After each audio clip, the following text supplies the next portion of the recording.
All right, so I got one more follow-up video on shift technique in the Nissan in iRacing, and there's been a bit of discussion on which method may prove quicker, and I've been trying to do a more objective comparison between both shift techniques, as suggested by Clayton McLeod, to use an oval. I actually purchased Talladega for this comparison. I didn't own the track, and tried to set up a uh, a good test that would allow me to get a nice accurate comparison between laps. So hopefully this is the comparison. Just to summarize, I can't say and I can't prove that one technique is quicker than the other. I would suggest using whichever technique you're most comfortable with, um, and I think I'll be able to demonstrate that here in the results of this particular test.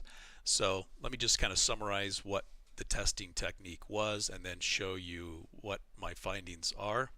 So what I did is I ran about a full tank of gas, and what I did is essentially every other lap I alternated between techniques, and there's kind of a cool down or a throwaway lap in between. So basically what I did is I ran the car first gear, rev limiter, until I reached the start finish line, and as soon as I crossed the start finish line is when that was my start to shift into second gear, then fourth, and then fifth, second, third, fourth, and fifth, and alternated between the two techniques and tried to perfect those techniques, tried to use a gear pre-select. What that means is putting the car into gear, and then of course the shift takes place as soon as the throttle is blipped or as soon as the clutch is pressed in, to speed those shifts up as quickly as possible. So I've alternated those, and now through the process, I have a couple faster laps where I kind of throw those laps out. It looked like I got a little bit quicker reaction time off the start line, and that was why they were quicker. In fact, if I just pull one of those up here, you can see, I think, slightly quicker reaction time. Oops, that was not the right lap. Let me pull up the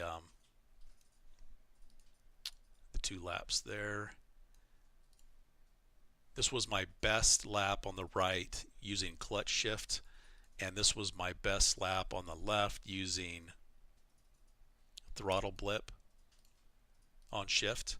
And you can see there's just a difference in speed right off, 3.8 miles per hour. So that's a toss out, just better reaction time. One thing I learned in VRS as well is that if some actions are just really quick, it won't catch them in the telemetry. You can see my throttle lift on the first shift into second gear, but further down you'll notice that when the car goes into fourth gear, the throttle is not showing the lift here, and I know I lifted, but maybe that was quick enough that it's just not showing that in the steps here of telemetry. So that's kind of interesting.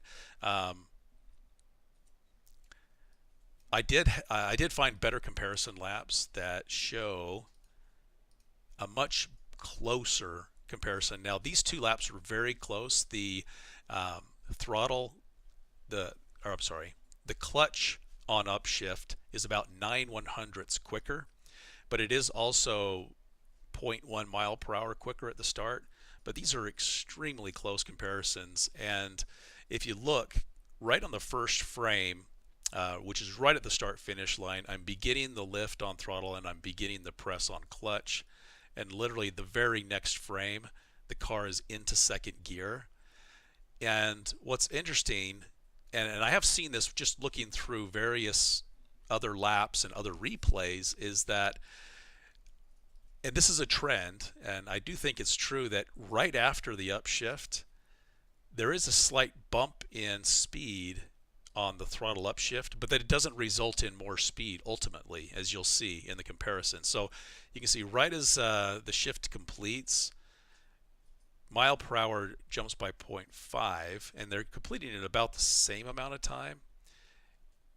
But then by the time we get to the next shift, that starts to taper off. And then once again, shifting completes at exactly the same time into fourth gear, and there's a 1.3 mile per hour difference in the throttle, which is the upper, the blue line. and then that starts to again taper back off, evens back out, and then as we go to fifth gear, same exact timing. Again, 0.7, a little bit quicker there, and then it starts to level back out. So the clutch on upshift is kind of catching back up. So I don't think that's just this particular sample. I've seen that happen pretty regularly in the comparisons that I've tried to do.